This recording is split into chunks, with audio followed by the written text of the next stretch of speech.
Thread life cycle சிம்பிளா புரிஞ்சுக்கலாம். Imagine நீங்க ஏர்போர்ட்ல டிராவல் பண்றீங்க.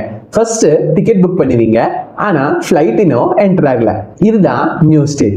நெக்ஸ்ட் போர்டிங்க்கு வெயிட் பண்ணுவீங்க, ரெடியா இருப்பீங்க, ஆனா ஃபிளைட் இன்னும் மூவ் ஆகல. இது ரன்னபிள் ஸ்டேஜ்.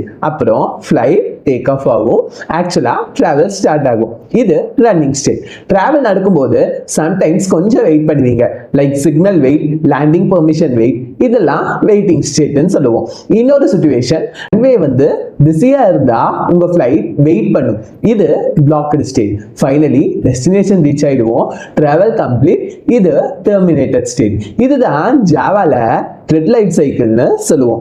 த்ரெட் கிரியேட் பண்ணும்போது நியூ ஸ்டேட்ல ஸ்டார்ட் ஆகும், ஸ்டார்ட் பண்ணனா ரன்னபிளுக்கு போகும், CPU சான்ஸ் கொடுத்தா ரன்னிங் ஆகும், கொஞ்ச நேரம் வெயிட் பண்ணா வெயிட்டிங் இல்ல பிளாக்ட் ஸ்டேட்டுக்கு போகும், ஒர்க் முடிஞ்சதும் டெர்மினேட்டர் ஸ்டேட்டஸ்க்கு போகும். ஸோ ஃபைனலா த்ரெட் ஆன் ஆகும், ஒர்க் பண்ணும், வெயிட் பண்ணும், ஃபைனலி ஸ்டாப் ஆகும். இதுதான் த்ரெட் லைஃப் சைக்கிள்னு சொல்லுவோம்.